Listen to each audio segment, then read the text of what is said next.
and the United States can play a role in peace and instability in the Asia-Pacific.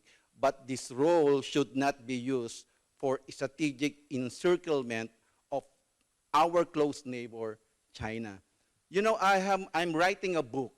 China and the Philippines lived very peacefully for more than 1,000 years until Spain colonized us, until America colonized us, until Japan colonized us. We have very good attitude towards China, but we were colonized by Western powers with strong anti-China attitude.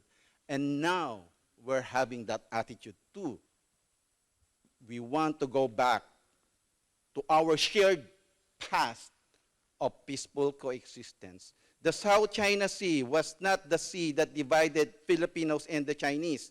The South China Sea was the source of our connection, the source of our shared history, the source of our shared experiences.